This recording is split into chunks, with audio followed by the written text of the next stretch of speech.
Boa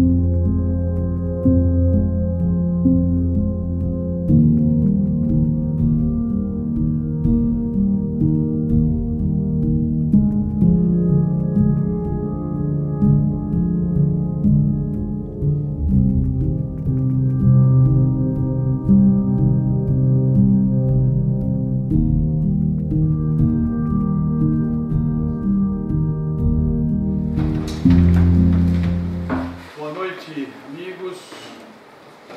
Nós vamos abrir aqui os trabalhos de hoje, de apresentação desses relatórios referentes aos projetos que foram aprovados pelo FIC, que foram executados e que vêm, assim, favorecer, beneficiar toda a nossa organização, os nossos documentos, os nossos acervos, dando aí mais uma certa ordem, uma certa sequência e uma certa qualidade de recuperação, de resgate. Eu quero agradecer a presença da nossa diretoria, que aqui está com o Dr. Borges, Luiz Carlos Medeiros Borges, que é o nosso secretário-geral, assim como temos também a presença do Duílio Batistoni, nosso diretor social, do Antônio Pedroso Neto, que é nosso diretor de sede, Orlando, que é o diretor adjunto, também a nossa vice-presidente, a doutora Clarissa Mendes Nogueira. Quero agradecer a todas as autoras e desenvolvedoras destes projetos, do acervo de documentos do nosso Centro de Ciências, Letras e Artes, assim como também o acervo de partituras do Museu Carlos Gomes, referente ao maestro Antônio Carlos Gomes, todos os seus irmãos, seu pai, e outros compositores campinenses. Desse trabalho que foi oferecido ao Centro de Ciência de uma maneira até voluntária, para que nós corrêssemos atrás desse recurso, trabalho da Fanny Lopes, da Natália Tiso, da Lenita, também da Meliângela e do Aldo. Nós queremos, então, dizer que esse trabalho de voluntariamente se apresentar e colaborar, contribuir com esse Centro de Ciências, Letras e Artes, considerando que nós temos aquilo que cuidar, zelar, preservar, e não temos muitos recursos, a nossa equipe é absolutamente reduzida, e não contamos com especialistas, e são vocês, especialistas que vieram de universidades com formação que estão possibilitando ao centro de ter assim o seu patrimônio documental, o seu patrimônio musical elevado a um nível de digitalização, o que vai permitir a nós termos um acesso mais facilitado a esses documentos, dentro de uma determinada sequência, dentro de uma ordem, enfim, dentro de uma metodologia que antes nós não contávamos e que vamos agora, graças a vocês, passar a ter. Quero também agradecer a Lenita, que é a curadora do Museu Carlos Gomes, por ter, de certa forma, então, contribuído para que este acervo de Carlos Gomes fosse assim preservado, e também pelo seu trabalho de trazer mais uma obra importantíssima para a cultura de Campinas, que foi a compilação, a apresentação em um livro dos programas da Orquestra Sinfônica Municipal desde 2003 até 2013, mais ou menos isso, 16. Então, cumprimento, me congratulo com termos assim, uma musicóloga uma professora de música, como é a nossa grande Helenita, né, que também tem mais um fator que eu gosto muito de lembrar, né, que ela é filha de um dos saudosos e laboriosos e inteligentes presidentes deste Centro de Ciências de Letras e Artes, que foi o jornalista Braulio Mendes Nogueira, assim como a Clarissa, né, a doutora Clarissa Mendes Nogueira, né, que integra hoje a nossa diretoria, a partir desta gestão, e que deverá continuar, sem dúvida nenhuma, em outras diretorias nos anos vindouros. Então, eu queria perguntar ao Borges se tem alguma coisa. Não, apenas endossar totalmente as suas oportunas e corretas palavras e novamente agradecer a todos aí por esse importante trabalho que tem feito aqui a favor do CCLA e dos seus acervos. Apenas isso. Muito obrigado. Eu lamento que, embora tenhamos feito uma boa divulgação através da Secretaria de Comunicação da Secretaria de Cultura, do Departamento de Comunicação da Secretaria de Cultura, também através das nossas listagens e para os nossos associados, a nossa lista de endereços eletrônicos, mandamos para todos esse convite, né, que foi muito bem elaborado, né, os convites para incentivar e estimular a presença de mais pessoas. Infelizmente, não sei se porque é uma terça-feira, véspera de feriado e tal, não ressuscitou aquele interesse, aquela afluência. Mas estamos nós aqui, né? Nós valorizamos e damos importância à cultura, à arte, né? E isso nos dá um grande prazer, que seja gratificante para todos vocês também. Muito obrigado. Obrigado, Borges. Obrigado, diretoria.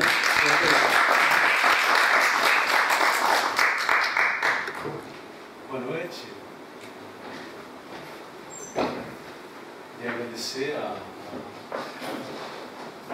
honra, né, e a oportunidade de poder trabalhar com esse acervo tão importante, né, principalmente nesses tempos, né,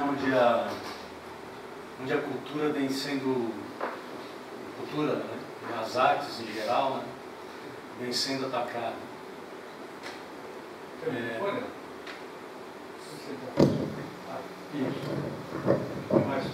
fica mais fácil. Okay. Bom, eu vou começar o trabalho que a gente vem realizando já há alguns anos, né, primeiro começou com a catalogação feita pela doutora Helenita, a publicação, né, das coleções sobre o patrimônio que está aqui no CCLA, que está no Museu Carlos Gomes. Depois, anos depois, começou-se a fazer a digitalização. Então, como são uma gama imensa de material, né, depois da organização que foi feita, né, e a organização mais própria, e o acondicionamento das obras, para que elas pudessem, né, elas já custaram muito para chegar até aqui.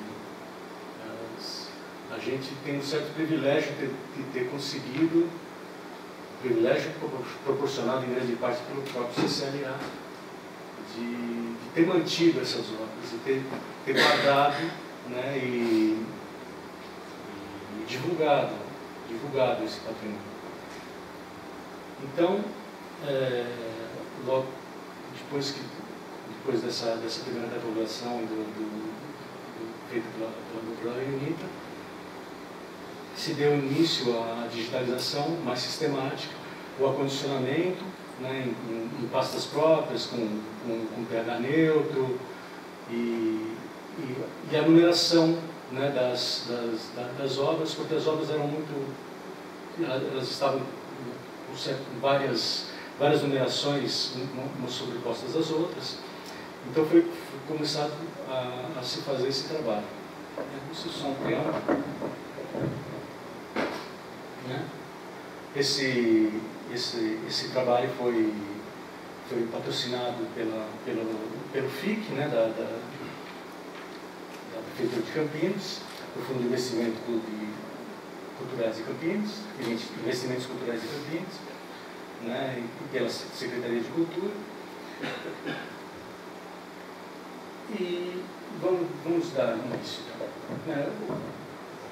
Em termos gerais, né, aquilo que eu já falei, esse projeto se refere à digitalização do acervo de documentos musicais, legado pela família Gomes, né?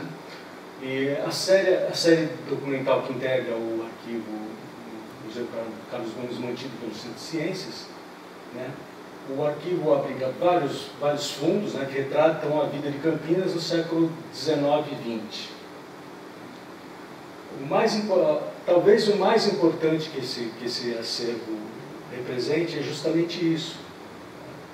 Não simplesmente o culto, a personalidade do Carlos Gomes, né?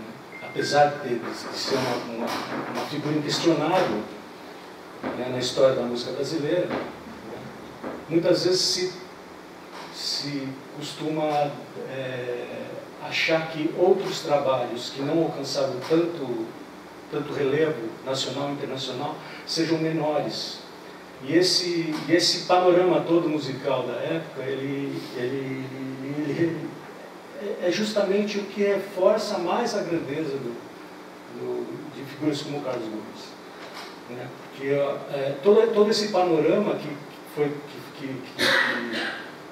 havia em Campinas nessa época, como o grande centro cultural do Brasil nessa época, um dos maiores centros culturais do Brasil, né? No final do século XIX e início do século XX. Então, justamente a família do Carlos Gomes, né, que reuniu boa parte dessa cena musical. Muito porque eles faziam parte dela, né? Não eram só coletores, né? Eles faziam parte, eles tinham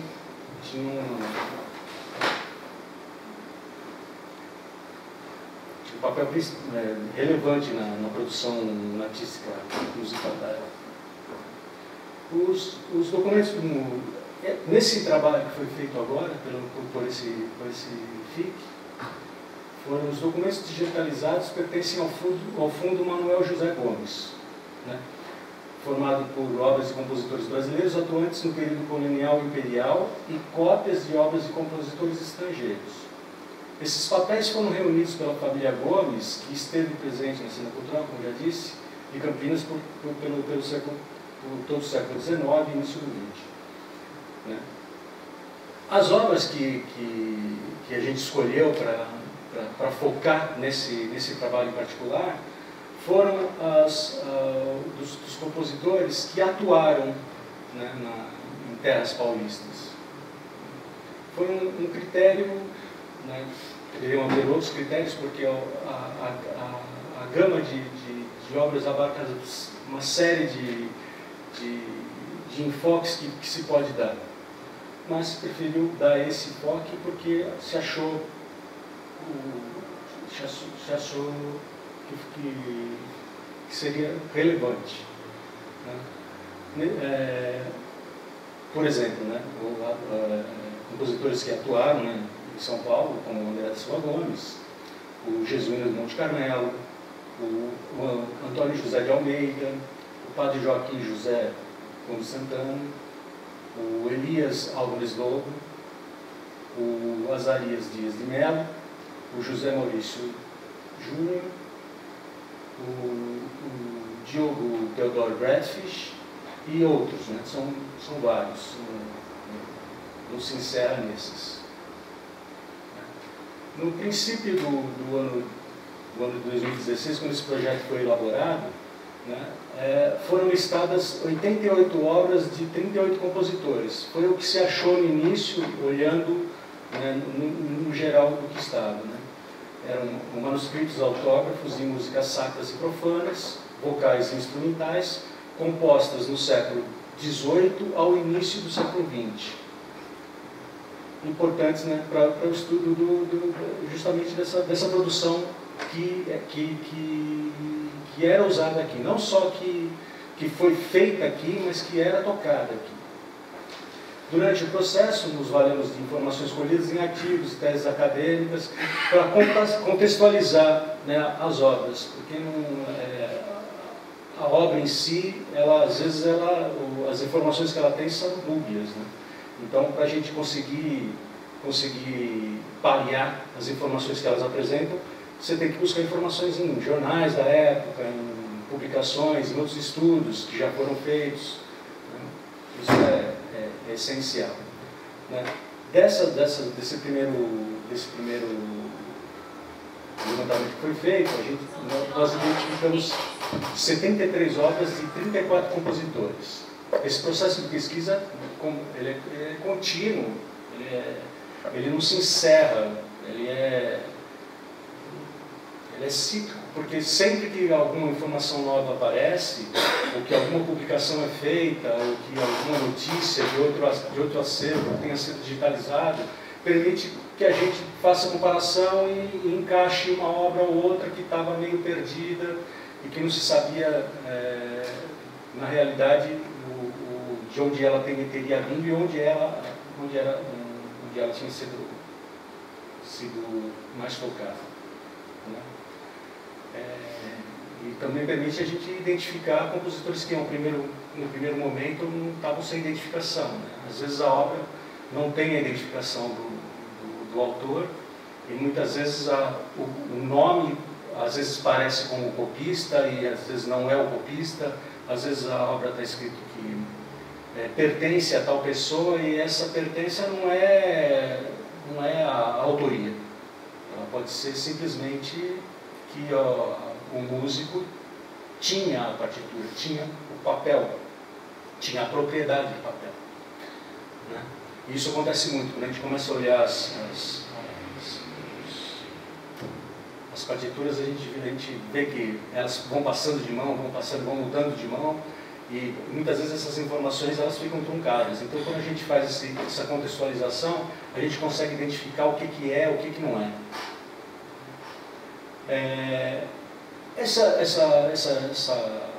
Esse trabalho de agora, né, ele foi continuação de 2 projetos apresentados pela UFIC.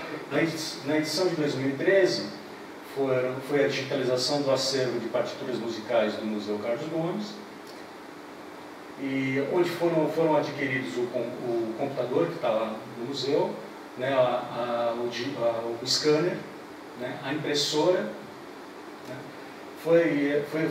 foram feitas caixas especiais, porque o arquivo ele estava armazenado em caixas de papelão, né?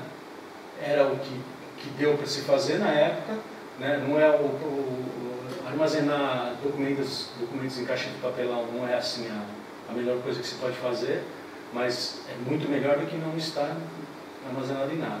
Assim que teve a oportunidade, que essa oportunidade se apresentou, a professora Meire que elaborou uma caixa que ela permite que não se tenha contato do material com nenhum metal, com nada que marque ou que estrague a obra, né? E, inclusive ilhoses, né? Porque é muito comum em pastas que se compra no comércio, que tem ilhoses e partes de metal, e essas partes de metal são feitas para arquivos que provavelmente são arquivos comerciais, que são descartados em alguns anos. Para esses arquivos que vão ficar várias décadas guardados, qualquer coisa de metal ou qualquer coisa plástica, com plástico de baixa qualidade, ou mesmo elástico, que vira uma coisa depois de alguns anos, né? Ele desmancha e gruda em tudo e depois você não consegue fazer nada. Durex, né? As fitas adesivas também, elas têm um óleo que elas grudam nas coisas e depois não soltam mais. Então foi feito esse trabalho, essas caixas, elas inclusive prevêem por exemplo, uma eventual goteira que tem em cima do lugar, a caixa ela escorra a água para fora e ela não entre no invólucro. Até isso foi pensado. Tá?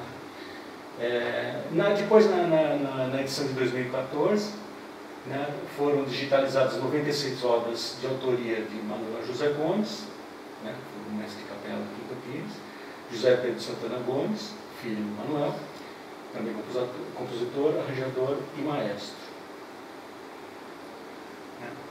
O processo para a gente escolher quais seriam esses compositores, né, que foram pescados ali no meio da documentação, né, foram aparecendo nomes e a gente foi separando. Por exemplo, né, o Paulo Bonfic, né, que é citado como compositor do Stabat Mater em listas de pesquisas estrangeiros. Ele provavelmente não é brasileiro. Né? Existe um Paolo Bonfic, italiano. Né? Provavelmente pode ser ele. Né? Mas como homônimos em documentação histórica é uma coisa muito comum até demais, então a gente não vaticina que a informação é essa. A gente espera um pouquinho, vamos comparar com outras coisas, ver se essas obras elas têm correlação. Né? Francisco Joaquim das Chagas, né, que é originário de Pernambuco, né, Manuel Prudêncio Corrêa do Lago, né, que foi citado no Almanaque de São Paulo, de 1888. Esse Marino Falheiro, né, ele aparece na obra como aquilo que eu falei no começo. Às vezes o Marino Falheiro é uma área de uma ópera do Gaetano Donizetti. Mas o nome, né, não é um nome assim, um nome próprio, e se você não está ali com o conhecimento que isso daí é uma área, dependendo de onde se coloca o nome, você fica sem saber se é o nome da obra, se é o nome do autor. Né? Provavelmente, o que tá lá é o nome da ópera, desse trecho. O João Bartolomeu Clia, comerciante de música e instrumentos musicais do Rio de Janeiro, né? O Joaquim Mariano Augusto de Menezes, o José dos Santos Monteiro, entre outros. Tá? Em si, né, como todos aqui já fazem uma ideia, a digitalização ela em si é para salvar a informação. Depois do advento da digitalização, começou a se fazer teve uma certa corrida por digitalizar acervos históricos. Eu lembro que no começo tudo se digitalizava o máximo possível que se podia, com a qualidade que tinha na época, e isso era armazenado em CDs. Bom, todos nós temos ou tivemos CDs. O CD apareceu como uma revolução, que iria substituir os discos de vinil. Acontece que os discos de vinil de 100 anos atrás ainda estão funcionando, e muitos CDs, os primeiros CDs, por exemplo, que eu comprei, mesmo tendo o máximo cuidado em armazená-los, muitos deles eu já não consigo mais ouvir. Qualquer dano, eles se perdem. Então, esse é um dos perigos da digitalização desenfreada e do armazenamento sem critério. Né? Ainda hoje se se discute qual seria a base legal, né, para o armazenamento digital. O armazenamento digital ele não tem o mesmo caráter, por exemplo, do microfilme. O microfilme é considerado como documento, mas o arquivo digital ainda não tem documentação para isso. E provavelmente ainda vai demorar um pouquinho para ter, porque os arquivos digitais ainda estão sofrendo muita melhoria, muita redução. Isso ainda tem que ser visto.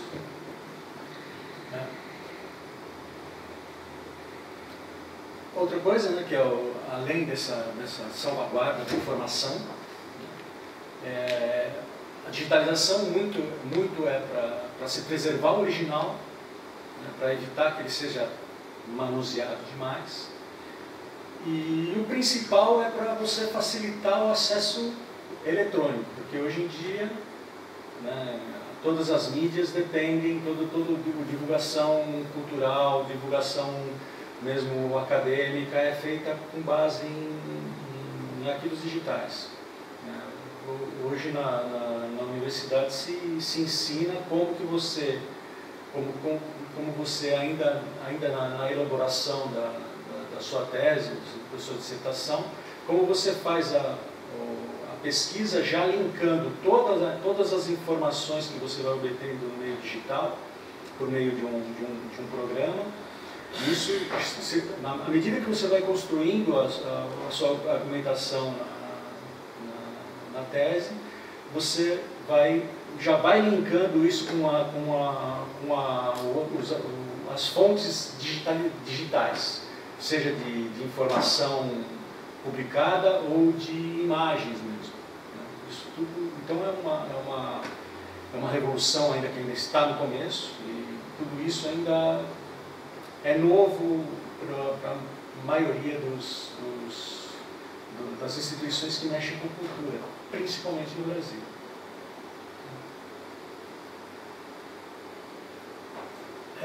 Essas são as listagens que foram feitas, né, a partir dessas informações, dessas partituras, dessas obras que foram separadas, né, e a partir disso foram feitas as digitalizações.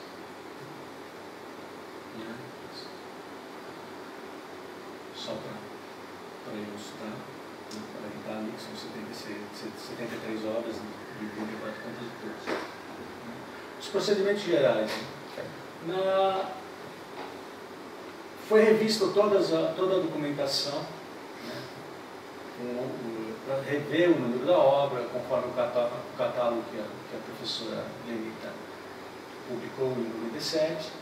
Né, toda essa catalogação e toda essa digitalização ela é feita a partir do trabalho do professor.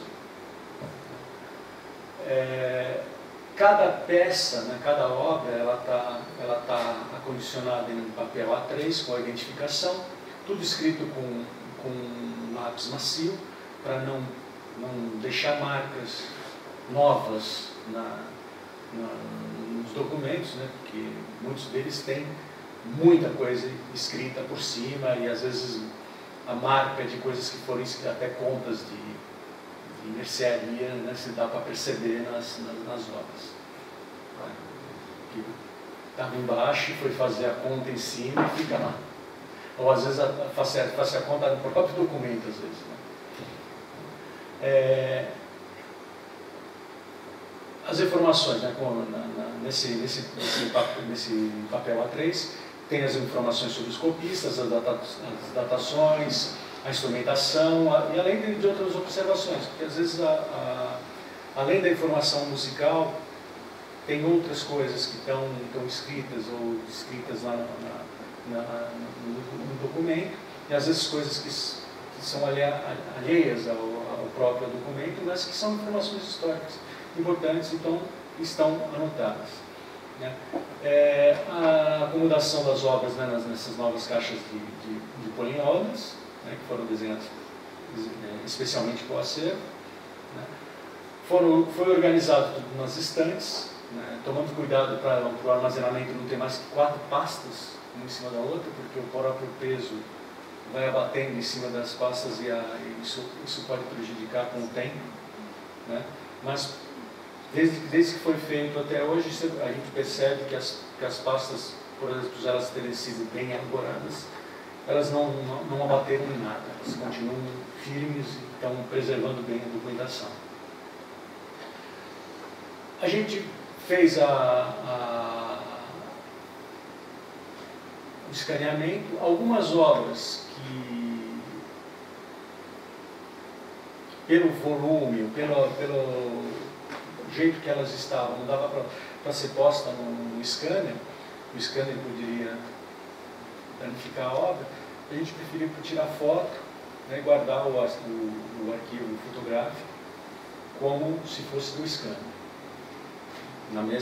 seguindo os mesmos critérios, né? Como já disse, né, foi antes de iniciar a digitalização, foi revista cada obra, cada numeração, foram organizados por vozes e instrumentos, e no caso de haver mais de um copista, o conjunto, né, foi identificado, separado e numerado. Esse é um exemplo dos arquivos que foram gerados. Aqui não está muito claro, mas foram feitos com bastante definição, né, e dá para, inclusive, se o arquivo for necessário para uma publicação, esse próprio arquivo ele já está com DPI suficiente para servir para uma publicação. A numeração da página, né, como foi seguindo a organização, né, de 98, a partir do trabalho do professor Leonid, né, todas as páginas foram numeradas, inclusive as em branco, né, para não se perder nada, nenhuma informação. Ou mesmo aquelas que estavam desenhadas, porque tem muitos desenhos, muitos rabiscos, né, de se imaginar que numa época onde qualquer pedaço de papel era reutilizado para várias outras coisas, as crianças que estivessem passando por ali usassem os papéis que estivessem lá sobrando para fazer brincadeiras, desenhar e outras coisas quaisquer. Tem muitos desenhos assim, muito sugêneros, assim, muito bacanas, que vão aparecendo na documentação. A numeração a gente preferiu colocar a numeração no canto superior direito, né, só se não houvesse a possibilidade, se estivesse faltando um pedaço, que foi deslocado um pouco. Né. A partir da inicialização da digitalização, né, a gente indexou o nome do arquivo, né, seguindo o próprio catálogo. Então, quando você olha o nome do arquivo, ele já está seguindo o catálogo. Assim você não perde informação e nem fica remetendo uma coisa a outra coisa e depois se perde, né? Então, se coloca, né, o nome da instituição, o fundo a que ela pertence, o número do catálogo e o número de página. Foi feito em toda a documentação da mesma maneira. Os procedimentos que são feitos normalmente, quando você está ligando, qualquer dobradura, devido a manuseio indevido, a gente desfez e ajeitou. Nos anos de 96 a 98, foi feito, alguns documentos foram microfilmados. Só que isso a gente já viu acontecer em outros arquivos. Quando se contrata uma empresa de microfilmagem, normalmente os funcionários que vêm, eles são pagos por hora. E eles querem fazer aquilo o mais rápido possível. Para eles, digitalizar um documento de 200 anos e digitalizar uma ata ou um relatório que foi feito no mês passado, para eles é a mesma coisa. O negócio deles é rapidez para terminar o serviço logo. E muitas vezes, principalmente em arquivos de música, onde tem os volumes, às vezes estão costurados à mão, ou tem encadernações pequenininhas feitas, isso depende, cada compositor fazia de uma maneira. E essas coisas são muito frágeis. E para microfilmar, às vezes eles desmancham sem critério, né, ou abrem de qualquer maneira, e aquela organização, aquela organicidade original, ela se perde. Né? Quando a gente faz a digitalização, a gente guarda essa informação de como estavam as coisas. Né? Como a gente costumou a mexer com arquivos de música, toda a informação que aparece é relevante, não é nada desperdiçado. Mesmo que tenha uma costura ali, você faz o possível e o impossível para não mexer nela. Às vezes você percebe que tem informação ali, mas você prefere não mexer para preservar o documento em si. Então, como eu disse, né, as caixas aqui são as dimensões das caixas, né, que foram usadas, né, que são essas. Né. Isso, se você for em outro arquivo de música, não vai encontrar caixas assim, a não ser que for no Museu da Inconfidência. Né. Mas isso aqui é o melhor que se pode fazer em termos de acondicionamento de papéis de música. Tá? Aqui, né, é só dando um adendozinho, né, o que a gente pretende fazer para o futuro, né, a catalogação, como eu disse no começo, é uma coisa eterna. Sempre vai se rever e juntar informação, e a gente é falho, algumas coisas que a gente entende que é uma coisa, informação que vem de outro arquivo, opa, não era bem assim, então rever. Então é um trabalho contínuo. Né? A gente prevê também a publicação de mais catálogos temáticos, né, sobre essa continuação das obras. Uma coisa que a gente pretende já faz uns anos, mas ainda não surgiu a oportunidade, que é a criação de uma base de dados, porque a partir da base de dados se consegue alcançar mais, espalhar mais a informação, né? E aumentar a pesquisa, o uso dessa documentação tão importante. Né? E a organização, né, que a gente pretende também, na sala do museu, que é para o futuro, ao invés da gente ter aqueles arquivos, aquelas prateleiras de aço, se consiga colocar um arquivo deslizante onde você consiga armazenar com mais cuidado, né, a documentação, vai ficar mais protegida e ocupar menos espaço para a gente conseguir usar a sala para mais coisas, né, do que além do acolhimento do acervo. Bom, eu agradeço, né, a oportunidade de expor o trabalho que a gente fez. Muito obrigado e boa noite.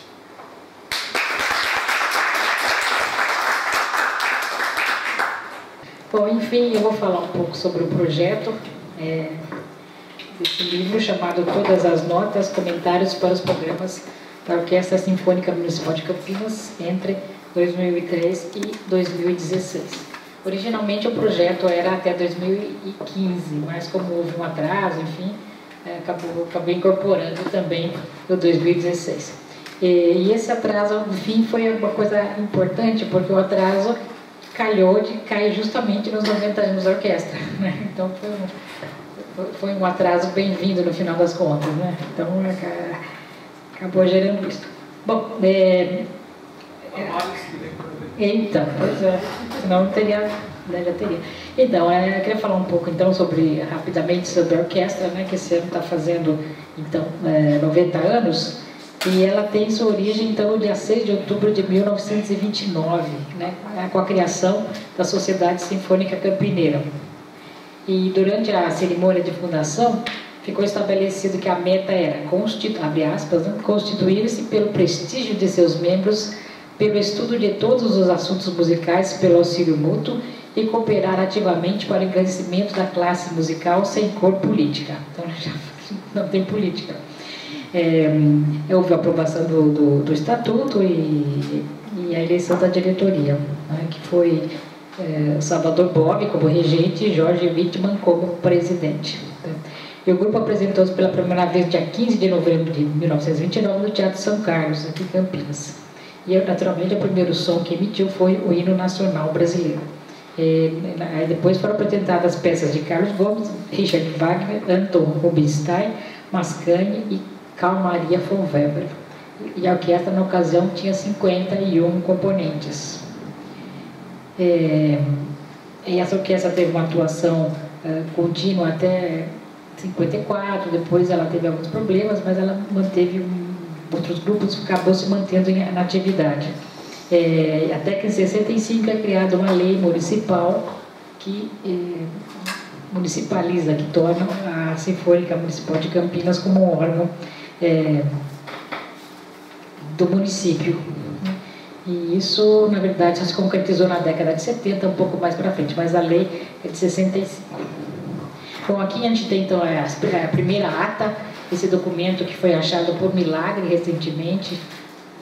Eu não me lembro bem se era uma caçamba, enfim, meio jogado fora, mas foi localizado. Então é a ata da primeira ata da orquestra, essa justamente no dia 6 de outubro de 1929. É interessante aqui, então, a primeira, né? E aqui vem ali o nome das pessoas, quem foi nomeado diretor, quem foi nomeado o maestro, quem foi nomeado diretor, enfim. E essa aqui é a lista, então, das pessoas que assinam. O primeiro nome, então, ali, está bem difícil de ler, mas o primeiro nome ali é o Salvador Bob, que liga a ser regente durante muito tempo da orquestra. E tem outros nomes aí, o Mário Monteiro, outros da família de Túlio. É interessante, eu queria até chamar a atenção que aqui ele assina Bradifiche, como ele. No final, a gente tem uma dúvida, né? Porque no museu tem grafias diferentes, mas no caso ele assina, ou o Bradifiche, que até foi mencionado, ele assina com E, né? Enfim. E as pessoas, então estão vários nomes conhecidos aí da cidade, tá? Só para a gente lembrar da orquestra. Bom, então essa aqui é a capa do livro. Naturalmente não trabalhei na orquestra em 1929, né? Mas a partir de 2003 eu comecei a escrever as notas de programa, os comentários sobre as peças que são tocadas no concerto, né? Então, durante esse período eu escrevi aproximadamente 450 textos sobre composições de 182 compositores. Imaginando que a orquestra tem uma apresentação quinzenal, né? Então eu fui escrevendo. Com exceção de 2005. 2005 eu não escrevi, né? E aqui é um exemplo, né, uma página. Então é interessante notar que para fazer essas notas de programa a gente tem que ter muito jogo de cintura, porque conforme o programa a gente escreve mais ou menos. Então, quando, por exemplo, uma peça de Beethoven, mas Beethoven tá pequenininha, porque o espaço é pequeno, provavelmente o concerto tem solista, e tem que preencher o programa com outras coisas e a nota fica mais curta, né? Aí, no caso, por exemplo, uma peça de Beethoven, que é grande compositor, mas a coisa bem curta. Outra, um Villa-Lobos, né? Aí, no caso, Baquianas Brasileiras número 3, já é mais comprida. Então, quer dizer que o Villa-Lobos é mais importante que o Beethoven, mas o que importa é o tamanho que tinha no programa para escrever, né? Por exemplo, tem peças, tem 4 solistas, 5 solistas, tem por currículo de todo mundo, então a nota do programa aí às vezes tem que ser menor, né? Essa página eu achei interessante para mostrar essa mistura, né, de compositores, né, porque ele está por ordem alfabética do sobrenome. Então nós temos o Ronaldo Miranda, que é um compositor vivo, do Carioca, né? Esse Fernando Moraes também, outro compositor brasileiro, e Mozart, né? Então, eles estão todos ali mostrando o que era essa coisa da sinfônica, né? Aquilo lá é continuação. Então, essa nota aqui da Flauta Mágica, a última, vai até ali e continua com as Bodas de Fígaro, a Vivero, enfim, são peças que foi na sequência. Portanto, o livro ele é feito na sequência alfabética, não na sequência em que eles foram apresentados nos concertos. Aqui é um modelinho do índice, né, que também é interessante a gente notar, né, está em ordem alfabética, mas Bellini, Berlioz, Bernstein, Leonard Bernstein, Bizet, Breno Blaut, compositor brasileiro, né, Ernest Bloch, compositor mais recente, John Blau, Bos Mathieu, compositor francês. Esse Fábio Borgase foi um compositor que eu não conhecia, quem trouxe foi aquele maestro Karl Martin, Bottesini, enfim, Francisco Braga, outro brasileiro. Quer dizer, é só mostrar essa página para ver o que era, o que tem nesse livro, né? Então, esses comentários então foram elaborados ao longo de 13 anos, né? E às vezes tem informações reiteradas. Eu vou falar de Mozart, já tem alguma coisa sobre Mozart, então a informação reaparece ali, tá? E é importante dizer que esse volume também só se tornou possível graças ao patrocínio do edital 2016 do Fundo de Incentivo à Cultura de Campinas, o FIC, né, que eu agradeço aqui na pessoa da Sandra, que foi o nosso apoio, né? Quando a gente, André, como é que é isso? Como é que é aquilo? Onde que eu ponho? Onde que eu escrevo? Está no prazo? Não está no prazo? Acho que, então, eu agradeço aqui presencialmente a você, porque foi, né, foi complicado todo esse processo, e você faz sempre o apoio, sempre a paciência de responder as nossas questões, e que sabe, será que eu estou incomodando? Estou perguntando demais? Então, muito obrigada. Então... Pois não. Os seus comentários são uma avaliação tua de cada peça ou ele tem um caráter informativo? Eventualmente eu posso dar um palpite, mas geralmente ele é mais informativo, né? Eu faço pesquisa sobre o contexto, sobre a música, e alguma coisa eu posso opinar também, né? Mas não é opinativo, né? Então aqui nós temos a página final, e eu queria só ler esse final que está escrito aí. Então, espero que este livro, além de refletir minha atuação como colaboradora de longa data com a OSMC, seja relevante também por disponibilizar ao público uma extensa gama de informações sobre música, músicos, personagens e eventos significativos. O objetivo sempre foi a elaboração de textos apoiados em fontes confiáveis, porém redigidas de forma acessível ao público heterogêneo que frequenta os concertos da orquestra, sejam aqueles que desfrutam da música como parte integrante de suas vidas, ou aqueles que desejam apreciar melhor essa admirável manifestação do espírito humano, sem a qual, segundo Nietzsche, a vida seria um erro, que é o que está escrito ali. Então, acho que rapidamente era isso que eu teria para falar, e eu acho que uma coisa que apareceu, né, porque ele tinha feito essas notas durante tantos anos e de repente quando nós agrupamos isso, né, esse conjunto, deu para perceber a atuação da orquestra, né, que é um papel importante que a orquestra tem, né, na produção, na apresentação de obras difíceis, obras complexas, ou hora de obras de compositores brasileiros, muitas estreias que foram feitas aqui, né, com a Sinfônica de Campinas, e também muitas peças escritas exclusivamente para a orquestra sinfônica, por exemplo, a Sinfonia dos Orixás, da Vida Prática, hoje é um dos tops da música erudita, enfim. Eu acho que ali deu para ver, deu para, assim, digamos, valorizar mais essa trajetória da Sinfônica desde 2003, né? Porque a Sinfônica, vocês sabem, ela teve um maestro durante muito tempo, e ele saiu em 2001, né? E houve uma série de maestros que vieram e não continuaram, né? Até que esse regente atual, o Toro, que está mais tempo na orquestra, já está, acho que 8 anos, né?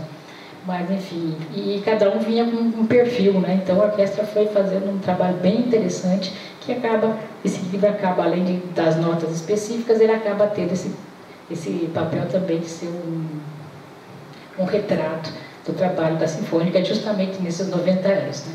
Então, eu agradeço que no fim das contas que houve o atraso para casar com esse ano tão importante para a orquestra. Tá? Então, acho que era isso que eu tinha para falar. Obrigada a vocês.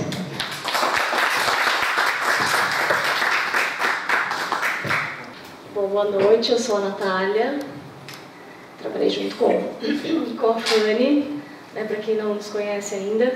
Nós já trabalhamos aqui desde 2013,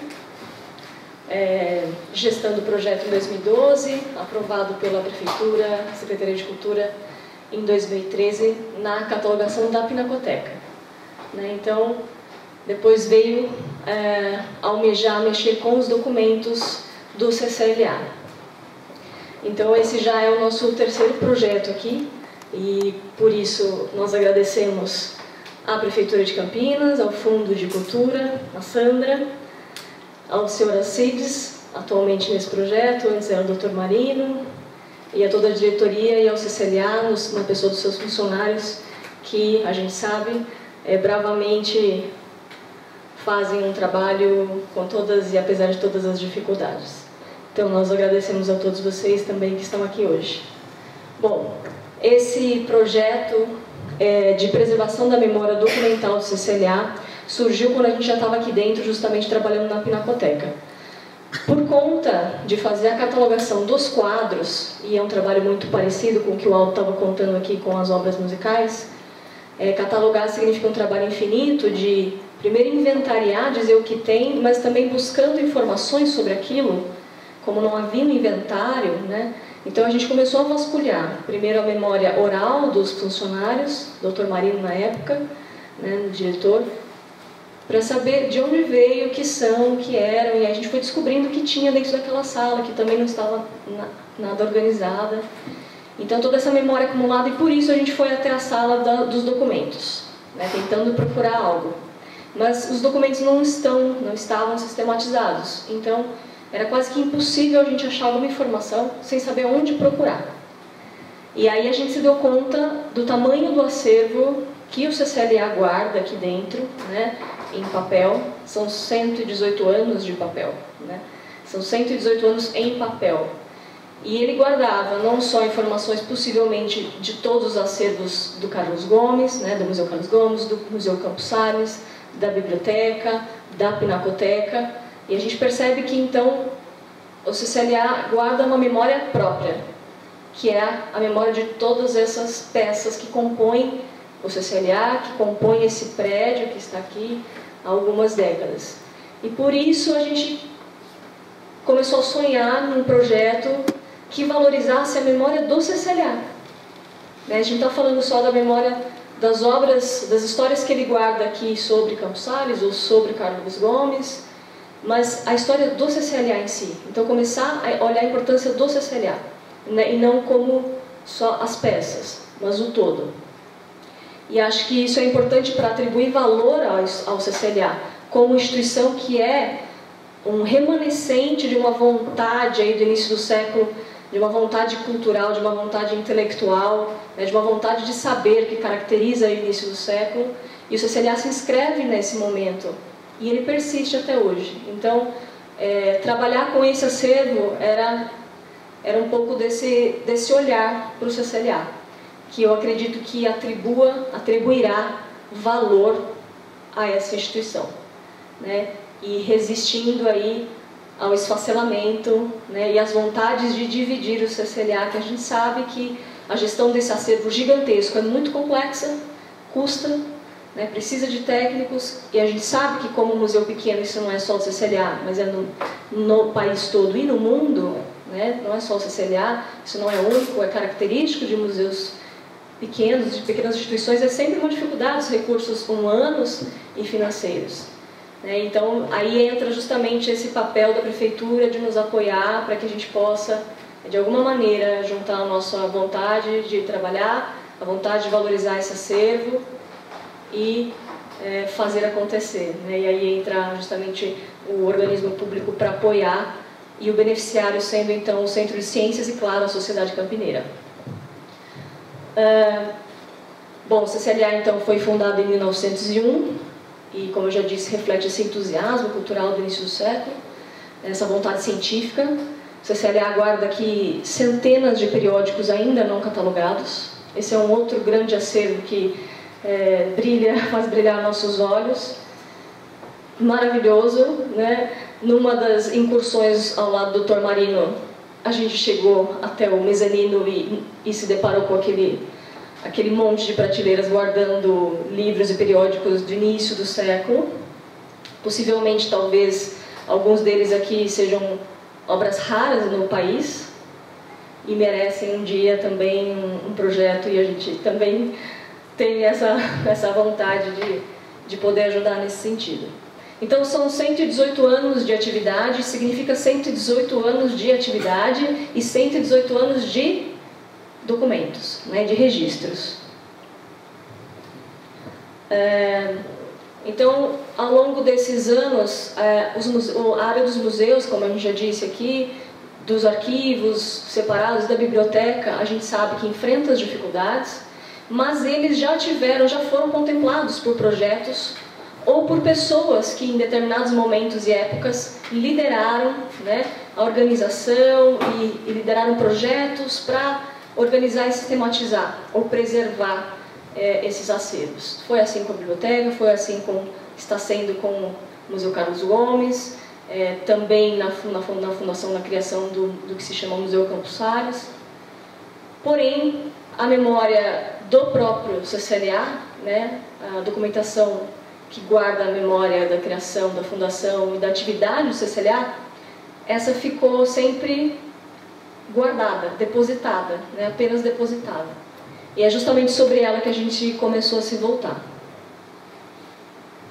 Então, os objetivos, primeiro, é preservar essa documentação, né, guardar, preservar da ação dos agentes que provocam danos, conhecer a documentação, e a partir daí, então, ela passa a se tornar acessível, para que as pessoas possam saber, né, o que existe para daí, então, pesquisar. As pessoas que eu digo em primeiro lugar, é claro, os associados, né, vocês mesmos que fazem parte dessa história, e os pesquisadores. Então, primeiro preservar os documentos, fazer com que eles continuem atravessando o tempo, mas também conhecer, porque senão eles ficam ali depositados e ninguém consegue navegar por esse grande depósito de registros e de memórias. Então, as ações que a gente tomou são de conservação preventiva, são medidas relativamente simples, né, que estão aí de acordo com os parâmetros nacionais e internacionais de conservação. Esse acervo que a gente está lidando é papel, né, prioritariamente papel. Então, aqui a função é identificar quais são, primeiro, diagnosticar, né? A gente entra naquela sala e começa a olhar para todo lado e entender aquela sala, começar a observar mesmo, no início é sem critério, porque não havia uma seriação, uma ordenação, são várias caixas e caixas e caixas. Então, identificar como eles estão, qual o estado deles, né, e estimar quais seriam os trabalhos e as ações tomadas. Então, no sentido de minimizar esses agentes que possivelmente danificam, aceleram o processo de envelhecimento, que é parte do papel, que é um material orgânico. Ele vai se deteriorando, isso é natural. Mas algumas coisas aceleram esse processo, né? A umidade, a poeira, que traz consigo várias partículas e organismos vivos que aceleram esse processo de degradação. Então, tudo isso para prolongar a vida dos documentos. Foi um primeiro projeto que a gente apresentou em 2014, realizado em 2014 e 2015, e era tudo isso que eu estou dizendo. Na prática, muito foi feito e muito havia para ser feito. Então, depois que entregamos o primeiro projeto, né, a gente viu que não conseguia, a gente planejava lidar, nessa época foi a Fanny quem executou o projeto junto com a Mariana, né? E não conseguiu lidar com a documentação, por exemplo, encadernada, que seriam as atas. Principalmente a gente queria se debruçar sobre as atas do início das datas de fundação. Não deu tempo de mexer nisso, né? Porque o volume de documentos nas caixas e que apresentavam sinais de degradação que tornaram urgente mexer com elas, impediu que a gente chegasse nesse momento de talvez higienizar e talvez digitalizar as datas. E aí, a partir daí, então, propusemos uma segunda, que a gente chamou de segunda etapa, porque o projeto tem o mesmo objetivo, os mesmos procedimentos e lida com o mesmo volume documental, que foi aprovado em 2016 e que só no ano passado finalmente é liberado. Então, a gente começou a trabalhar em agosto, setembro do ano passado. E readequamos o projeto e nunca acaba, certo? Nunca acaba, então prevíamos até dezembro, pedimos a prorrogação, fizemos a prorrogação e nós ainda viremos aqui visitar, tá, Sr. Alcides? Para a gente continuar mexendo, a gente não acaba nunca. Bom, essas são algumas fotos lá da primeira etapa, eu não vou me alongar aqui. Basicamente, então, a metodologia prevista era inventariar, higienizar, acondicionar e digitalizar. Na prática, contudo, esse processo se inverte. A gente começa higienizando. Por quê? Porque na prática o que acontece, como não há organização dentro da sala, não estão separados os documentos, aqui estão atas, ou aqui estão folders, aqui. O que acontece é que o trabalho é abrir caixa por caixa e aí descobrir o que tem.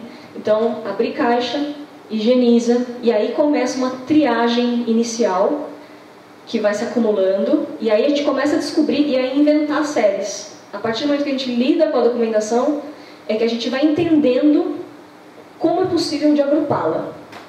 E aí foram se criando séries provisórias, tanto que na primeira etapa a gente fez a marcação nas caixas provisória. A gente nem escreveu nas caixas, porque a gente pensava que poderia vir a mudar. Então, as fichas também de inventário sempre feitas a lápis, né, dentro das caixas, porque a gente vai entendendo à medida que esse volume vai crescendo. Então, na prática, é a higienização que leva a essa triagem inicial e a confecção dos inventários provisórios. E, finalmente, essa triagem leva ao acondicionamento dentro das caixas e, numa última etapa, a digitalização de parte da documentação. Essas também são fotos no primeiro momento. Antes de mexer nos documentos, é importantíssimo a gente cuidar do ambiente em que eles estão. Então, a primeira coisa a se fazer é limpar a sala, né? A gente brinca que a expectativa do historiador é imaginar o historiador ali mexendo no papel, com a lupa, com a pinça, minimalista, e na prática a gente via nós duas quase com a locha, esfregando, limpando o mofo das paredes. Aconteceu isso na Pinacoteca e aconteceu aqui também na sala. Então, tapar os buracos, né, tinha muitas rachaduras, precisava tapar porque justamente ali vem insetos, traças, né, ali vão guardando esses insetos que se alimentam também do papel ou de outras coisas que tem na sala e vão deixando seus excrementos que vão acelerando a degradação. E, é claro, a umidade. Quando a gente estava trabalhando aqui em 2013, né, na Pinacoteca, a gente estava trabalhando na Pinacoteca, teve uma chuva fortíssima. E a sala onde a gente está trabalhando agora com os documentos, que é a sala aqui em cima, ela praticamente inundou. Foi uma enxurrada. O carpete ficou pura água. A gente via a água descendo aqui. A água escorreu para cá, para esse piso aqui. Vocês estavam aqui também, né? Então, a chuva foi muito forte, uma chuva de vento, e depois disso teve uma intervenção no telhado, né, teve uma impermeabilização da parede. Então, fica suscetível a esses danos, que são os danos naturais, e que a gente sabe que qualquer instituição está sujeita, mas a gente pode cuidar para que isso seja evitado. Então, com isso, os documentos sofreram, né, e quando a gente entrou na primeira etapa, a gente percebeu. Havia muitas caixas com sinais claros, não de umidade, mas de encharcamento. Então, elas foram encharcadas e secas com o tempo, porque ficam ali. Então, isso gera ou mofo, né? Felizmente, foram poucos os sinais de fungo, porque também a sala recebe muito sol, então esse secamento aconteceu. mas as dobras, o abaulamento do papel, e aí o papel, quando ele seca, ele resseca nesse processo e fica muito suscetível a quebrar. Bom, na primeira etapa foram cerca de 35 caixas. Caixas, quando a gente se refere, são essas caixas arquivo de papelão, que era como a maioria dos documentos está condicionada, mas não só. Os documentos estavam parte em caixas arquivos de papelão, parte em cadernos espirais e pacotes avulsos, distribuídos nas prateleiras, caixas em cima dos armários, caixas e caixas e caixas. E à medida que a gente vai trabalhando, parece que isso é como bactéria, vão aparecendo cada vez mais. Então a gente está ali na sala e a gente começa também a receber as pessoas interessadas, né? Então conversa com a Meire, com o Aldo, com a Maria Alice, e daqui a pouco ela vem, olha, tem tal coisa aqui na biblioteca. E a gente percebe que, então, além do acervo que está aqui nessa sala, a gente sabe que tem um acervo que tem a ver com essa sala, que é a história da instituição, mas que está espalhada na biblioteca, neste último piso lá em cima, na sala da secretaria, com a Jo, que são os arquivos mais recentes, né, da gestão mais recente, então fica ali porque ela acessa isso. Então é um volume gigantesco, mas a gente está falando por enquanto dessa sala só. Então, nesse segundo projeto que foi aprovado ano passado, foi liberado ano passado, a primeira coisa que a gente fez foi readequar o projeto, porque foi proposto lá em 2016, a Fanny planejava trabalhar, e quando o projeto foi se alongando, ela falou, olha, a gente já estava quase perdendo esperanças, a gente falou, acho que não vai mais sair, foi aprovado, mas acho que não vai mais sair, e a gente precisa trabalhar em outras coisas, né? E aí quando saiu, então a gente precisou readequar de acordo com a disponibilidade. Então ele falou, você toca o projeto? Eu falei, claro. E aí readequei também a minha agenda e a entender como é que estava agora, né? Então redefinimos aí o cronograma para cumprir em alguns meses e mesmo assim pedimos a prorrogação. Então a primeira coisa foi entender como é que estava a sala. E a sala estava do jeito que a gente havia deixado, né? Por conta de não haver uma gestão permanente dos acervos, a gente sabe que não há recursos humanos para isso, então as coisas ficaram do jeito que estavam. Então isso significa também que tinha poeira acumulada, né? Foram praticamente 2 anos intocados. Então, por um lado, isso é bom, porque significa que não desfez a organização já feita, né? Não houve acesso inadequado ao material.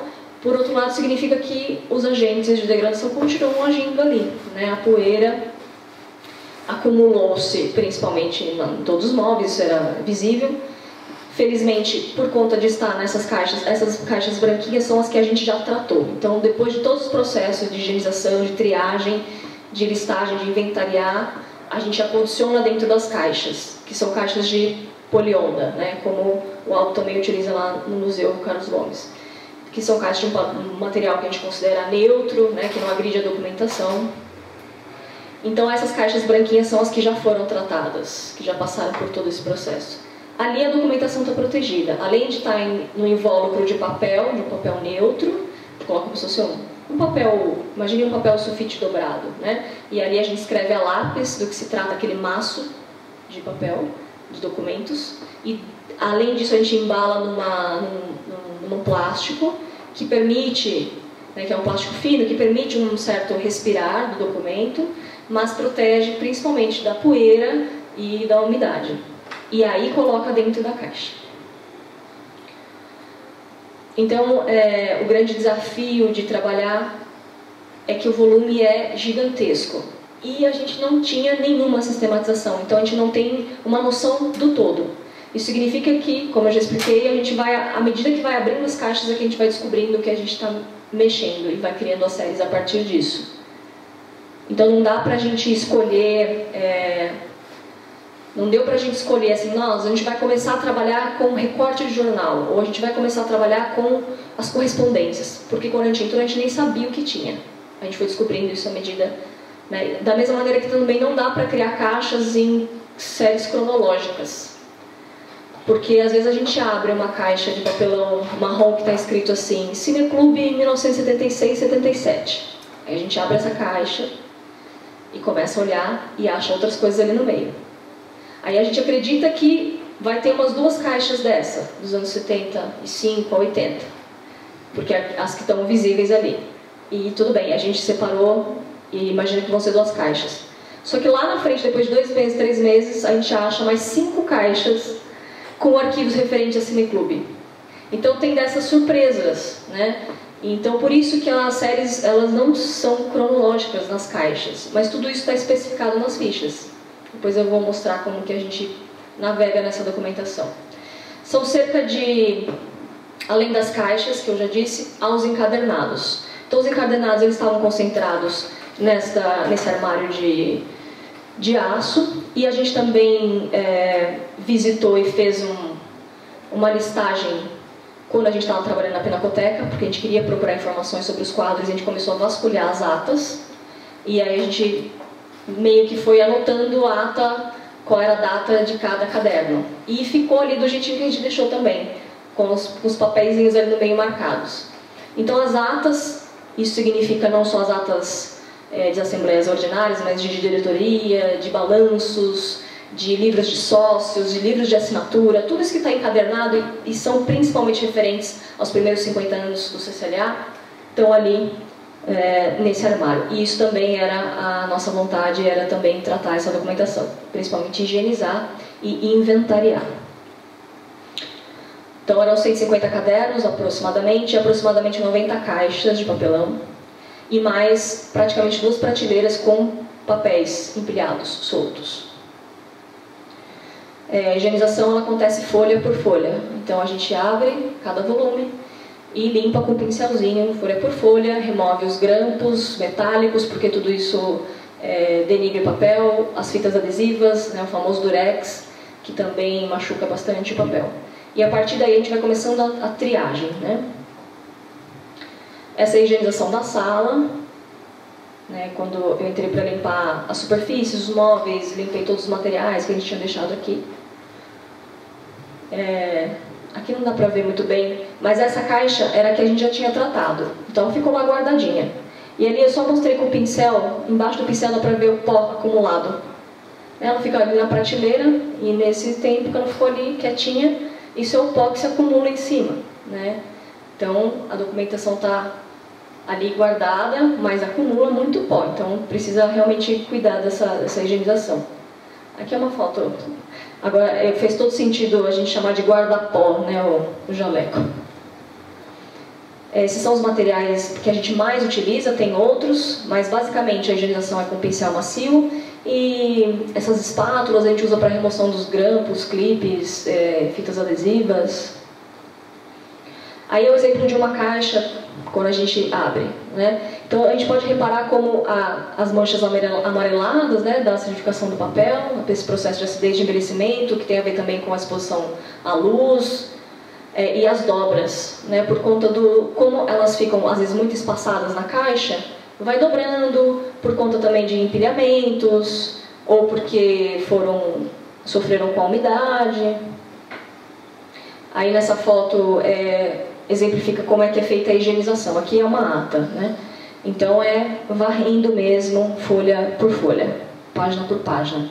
E isso significa que é um trabalho muito demorado, né? A gente fica horas e horas e horas e não consegue fazer, é muito longe de fazer uma caixa por dia, né?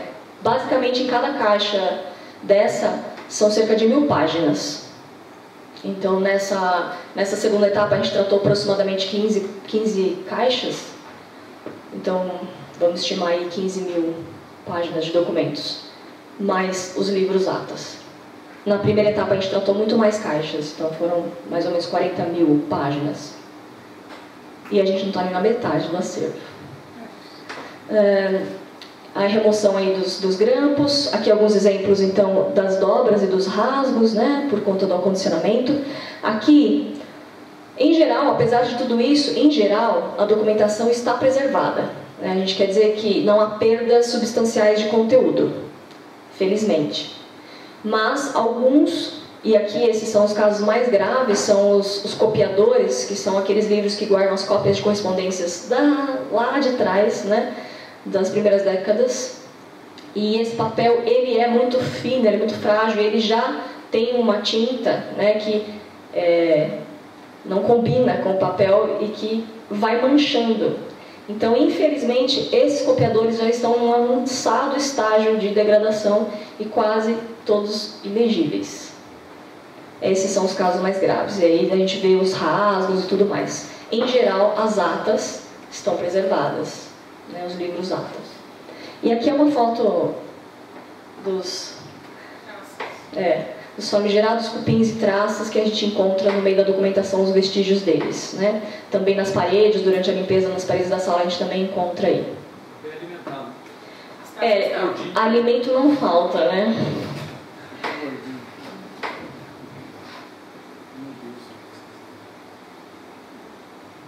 Bom, então à medida que a gente vai abrindo a documentação, aí eu vou fazendo essas pastas com esse invólucro de papel e vou anotando, né? Então são correspondências expedidas de 1985, correspondências recebidas e a data.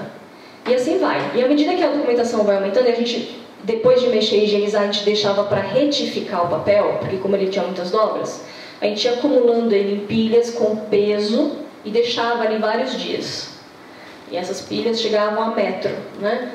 E depois a gente ia para a fase do acondicionamento. Então, nessa etapa aqui da triagem, a gente começa a ter uma ideia do que a gente está mexendo. E aí, finalmente, então, na última etapa, a gente acondiciona dentro das caixas. Aqui é um exemplo, então, de como que eles estão guardados. Ó, dá para ver que tem um papel, né, que vai envelopar esse maço de documentos. Ali eu escrevo a lápis do que se trata, uma informação geral, e se tem ali algum documento que nos chamou a atenção, embora seja interessantíssimo e atraente a gente querer ler todos os documentos, a gente não pode se ater muito a isso, porque o trabalho já é demorado, e se a gente fica lendo tudo ali com cuidado, se deliciando, né, na informação, a gente também não ia andar nunca, Então a gente deixa ali algumas informações que porventura saltam aos olhos. Ali é um exemplo da ficha que vai dentro dessa caixa. Então nessa ficha a gente coloca todos os pacotes como esse. Essa ficha é temporária, né? Ela é provisória. Ela é provisória. Então ali a gente colocou todos esses envelopes. Correspondência expedida de ano a ano. E aí tudo isso vai dentro ali da caixa, como está colocado.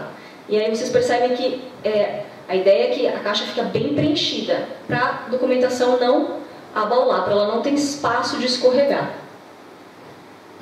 Então, as séries que a gente criou desde a primeira etapa e que se mantiveram aqui e só cresceram foram a gente separou documentação administrativa, e aí entra de tudo, né, boletins, anotações, trocas de informação entre os diretores e sócios, e-mails, e lá atrás bilhetes, alguns projetos, orçamentos, coisas bastante importantes que refletem aí a gestão, como reformas, alguns boletins anuais que refletem também esse balanço que a gestão fazia. Na segunda série, que são os recortes de jornal, tem muita coisa, e a gente sabe que na biblioteca também tem. Então, há acervos que porventura devem ser duplicados. Mas aqui tem recortes de jornal basicamente da programação do CCLA. Então, o que saía nos jornais sobre as audições, sobre as exibições de filmes, sobre as palestras, cursos, tudo isso foi sistematizado, né, sistematicamente guardado, e boa parte disso pela Maria Luísa, né, que foi essa pessoa que durante muito tempo se preocupou em gerir esses acervos. Esses recortes começam nos anos 50? Basicamente, os recortes de jornal pós-anos 50, principalmente anos 70 e 80. Uma outra série são as correspondências, pedidas e recebidas, e a quarta série é a programação dos departamentos. Então aí a gente colocou os boletins, os cartazes, os folders. Essa série é muito bonita, porque é dos cursos, visualmente é muito bonita e muito rica, porque trazem, além da história do CCLA, uma história da tipografia, né, uma história da arte visual de divulgação. Então, é bem interessante. Então, a última fase aí, que é o acondicionamento, é colocar, então, as documentações dentro das caixas. No caso das atas, os cadernos, alguns deles que estavam com encadernação muito frágil, foram amparados com cadarços, né? Que é um tecido que não vai intervir no couro ou no papel, para que ele fique mais seguro, né? Porque não era objetivo restaurar, passar por um processo de restauro dessas encadernações. Isso pode ser um projeto futuro, né? Por hora não é, digamos assim, a prioridade. E também, eventualmente, alguns deles receberam jaquetas de poliéster, que é aquele plásticozinho neutro, né? Que protege a capa. No caso dos cadernos mais antigos, em que o couro já estava bastante envelhecido. A gente fez as jaquetas para todas as atas até os anos 50. As atas de 1901 a 1950.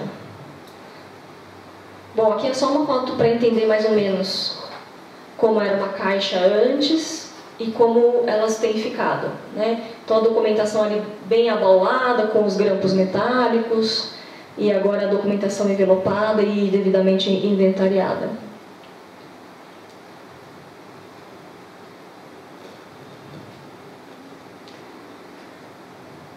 Essa é a foto de como a prateleira está ficando. Na verdade, essa foto não é a mais recente, isso é de um mês atrás mais ou menos. Agora a gente já tem uma terceira prateleira inteira de caixas tratadas. E continua com a última prateleira ainda, com vários documentos avulsos, soltos, e que a gente gostaria, né, a gente queria muito melhorar o aspecto da sala, né, e proteger de alguma maneira, mesmo que não higienizando esses documentos que a gente não vai dar conta agora, mas tentar protegê-los. Então a gente está pensando aqui numa estratégia de colocar em caixas, talvez em outras caixas de polionda, esses documentos que não foram tratados, mas para que tirar eles assim eles estão ali ao ar livre, né? Colocá-los dentro de caixa até à espera do próximo projeto. Esse é o exemplo das fichas, né? Então aquela ficha que eu mostrei, aquele fichamento a lápis é provisório. Essas são as fichas que a gente vai disponibilizar para o CCLA depois que a gente passar tudo isso a limpo. Vai ficar então disponível no computador e também impressa, né? Porque quando a pessoa quiser procurar, ela já vai ter ela sabe o que ela está procurando. E aí vai ter que abrir ficha a ficha e olhar, né? Possivelmente, se é uma pessoa que está pesquisando. Semana passada tinha um pesquisador aqui procurando uma cantora lírica que se apresentou em 1976. Bom, ele sabe que ela se apresentou aqui e ele tinha uma data. Então, eu falei, bom, é uma cantora lírica, provavelmente se ela se apresentou deve ter coisas no recorte de jornal ou na série de programação, nos folders, nos boletins que o CCLA costuma publicar.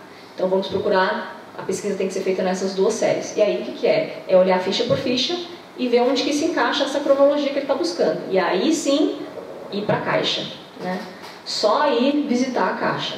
Não ficar abrindo as caixas e tirar tudo da ordem. Você tem que ter muito cuidado futuramente para manusear esses documentos. Então aqui está o fundo, acervo documental CCLA, caixa 1.1.0.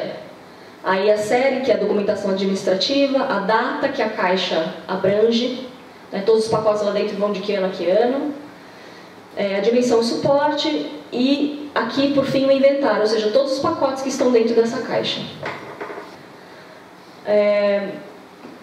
Então aqui é uma foto de uma ata de balanços. Essa é uma foto, essa foto está ruim porque não é a foto da digitalização, mas a gente chegou então nesse projeto, a gente chegou nos livros ATA. Depois da gente tratar algumas caixas, a gente falou, bom, agora a gente vai parar aqui, vamos nos debruçar sobre os livros ATA. E aí foram higienizados, todos, né? Esses 150 passaram pela higienização, folha por folha, e digitalização até os anos 50. Dos livros ATA. Essa foto então é do primeiro livro, 1901. E esses livros ATAs que passaram pela digitalização e as revistas do CCLA, por quê? Por que as revistas? Porque elas são muito consultadas. As revistas, o público vem muito procurar aqui. E a revista, ela traz um apanhado do que aconteceu no CCLA. Então, essas revistas são um meio muito interessante dos pesquisadores virem atrás. Trazem muita informação, condensam muita informação. E elas estão, né, elas são frágeis, a encadernação lá na biblioteca já está bem frágilzinha. Então, por ser muito acessibilizado, a gente decidiu digitalizá-las. Então, agora elas estão digitalizadas, o que facilitará os pesquisadores e preservará os originais. E realmente o interesse maior tem sido das primeiras décadas, né? Então significa que os livros atas dessas primeiras 5 décadas estão digitalizados, as revistas dessas primeiras 5 ou 6 décadas também digitalizadas. Isso está num arquivo numa nuvem, né? E também, se houver espaço, é interessante baixá-lo no computador aqui. É porque as assembleias também não seguiam uma periodicidade. No começo eram muito intensas, né? A periodicidade. Depois foi... O primeiro livro é anterior, né? Antes da fundação. É bonito, né? Que são as discussões sobre os... a gente achou esse livro lindíssimo. As encadernações são relíquias à parte. E tinha um livro lá que a gente começou a entender, era de 1897. A gente falou, mas... Uau, se você ler de 1901, que livro é esse, né? Então tem um livro de gabinete, que era uma anotação, até a gente descobriu do que se tratava, né? Fiquei folheando ele ali, empréstimos de livros. Então já era uma associação de pessoas que compartilhavam livros, e esse volume está aqui. É lindíssima a encadernação de couro, tá bem preservada. Então, as assembleias, essa numeração de assembleias, nem sempre as assembleias estão numeradas, inclusive. Bom, aí é o exemplo então da ficha dos livros ata. Aí então tem o título do livro, a data que ele abrange e a descrição. E embaixo são questões técnicas, né, de observação do estado de conservação de cada um deles, que em geral está boa. E quais foram as intervenções, né? Recebeu jaqueta de poliéster, foi estabilizado com apoio de cadarços. E as recomendações, né? Indica-se que a consulta ao público seja feita preferencialmente pela cópia digital, evitando o manuseio do original, sempre que possível. Então essa é uma foto do antes, né? Essas filipetas de papel era uma marcação nossa para entender a numeração, porque a gente abria o armário e não sabia, não estava em ordem cronológica, o que era, onde estava, que data que era cada livro. Então a gente foi marcando isso lá atrás, né, em 2013. E aí depois a gente higienizar e digitalizar e acondicionar, então colocamos eles na vertical e sempre bem amparados, né, bem justinhos na estante para não ter esse jogo. Tem alguns aparadores. Tem aqueles aparadores de estante, né, colocamos em alguns casos aí de livros que estavam que ficaram, não preencheram a estante, e embaixo tem alguns livros que estão na horizontal, que são livros enormes e pesados, desse tamanho assim, lindos, e aí esses muito, muito pesados, inclusive para manusear é muito difícil, esses ficaram lá embaixo. Bom, então para concluir, o que a gente pode dizer historicamente falando, né? Tecnicamente foram os procedimentos, os métodos e o que a gente conseguiu dar conta. Desse acervo todo do que passou pelas nossas mãos, é que a gente percebe que a natureza, né, e o tipo de documentação é bastante variada. Então tem desde os documentos mais burocráticos e que vão refletir aí as mudanças e as nuances das gestões, porque a cada gestão mudam-se os modos de registrar, os modos de guardar esses registros. Então a documentação e a sua ordenação ou desordenação seguem também um pouco disso, né? Refletem um pouco da história também dos funcionários e das diretorias. Então há períodos em que há mais documentação, há mais registros, há períodos em que há menos, né? O que se registra? Isso são opções pessoais, né? São opções de cada gestor. Então essa documentação reflete isso, né? A história do gerenciamento do próprio centro. Até os programas, os boletins, os recortes de jornal, que por outro lado trazem e refletem muito da atividade cultural do CCLA, né? E como o CCLA tinha esse papel de agregador cultural, de fomentador de cultura no município, né? De agregador dos artistas e da intelectualidade campineira, sobretudo até a primeira metade do século. Então, a documentação vai de 1901 até atualmente, mas principalmente nessa sala, de 1901 até os anos 2005, 2006, a gente encontra coisas aqui. Depois disso, essa documentação está majoritariamente aqui embaixo, né? E a gente nem tocou nelas.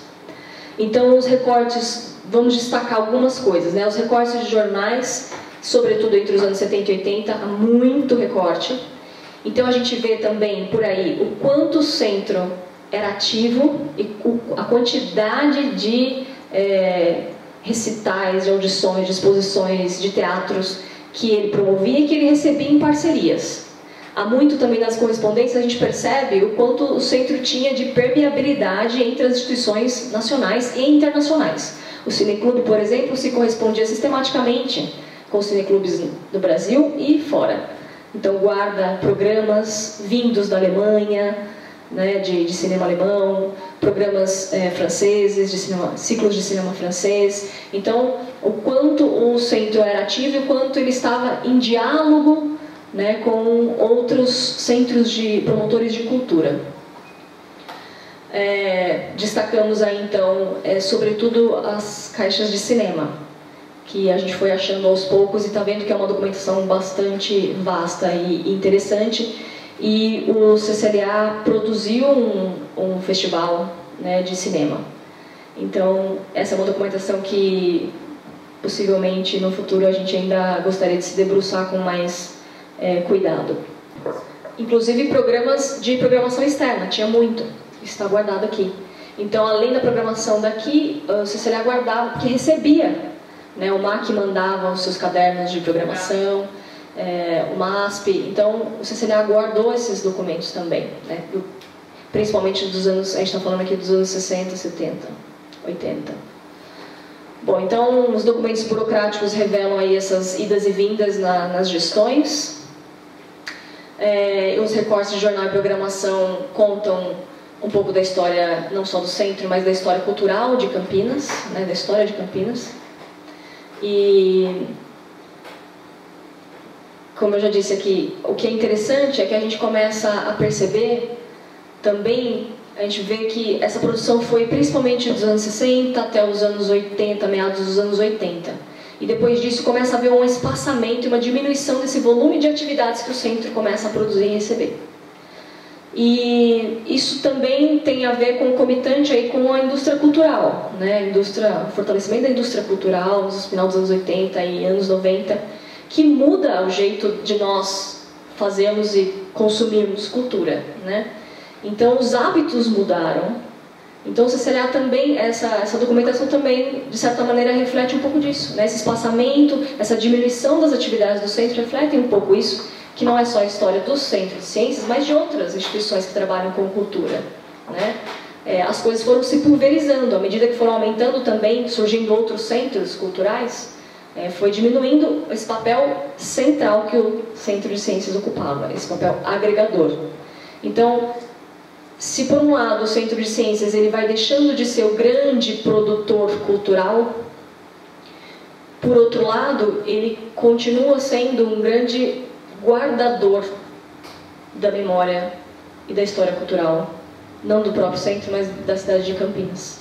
Então, eu acho que esse projeto se inscreve muito dentro disso, né? A gente começa a olhar o Centro de Ciências não só como produtor de ciências e de artes, mas como uma instituição que tem vontade de preservar, vontade de guardar. Então, se debruçar sobre esse conjunto, esse acervo documental tem muito a ver com o papel que o Centro de Ciências tem hoje, que é um papel histórico, né? Mais do que produtor, hoje ele tem um grande papel histórico. Então, olhar para essa documentação, entendê-la e torná-la acessível ao público é valorizar o que hoje eu considero mais relevante do Centro de Ciências, que é esse valor histórico que ele tem e que ainda continua existindo por muito tempo e que tem essa vontade de guardar uma grande parte da história da cidade, né? Então, aqui dentro desse acervo, conforme a gente foi conhecendo, a gente percebeu o quanto da memória oral, as histórias que a gente ouvia dos funcionários, tinha um acervo assim assado que foi emprestado para o museu da cidade, a gente ouvia as histórias aqui. Tinha um cineclube que fazia um festival assim assado e cadê essa documentação, e cadê essa documentação? Então tudo que a gente foi ouvindo da Juraci, a antiga funcionária, do Dr. Marino, que contava muitas coisas, né? A gente começou a ver nos documentos. Então, esse acervo é a memória do Centro de Ciências, né? A memória oral dos funcionários, e agora a gente vê essa memória em registro, essa memória escrita. Então, esse volume que a gente se debruçou, na verdade, é um grande centro de memória do Centro de Ciências, Letras e Artes. Então, eu agradeço mais uma vez a todos vocês, ao Centro de Ciências, à Prefeitura, à Fanny, que é essa parceira incrível de trabalhar, e desejo que venham outros projetos, que esse centro continue existindo e preservando e resistindo, produzindo e preservando a memória da cidade e a cultura. Eu agradeço. Boa noite.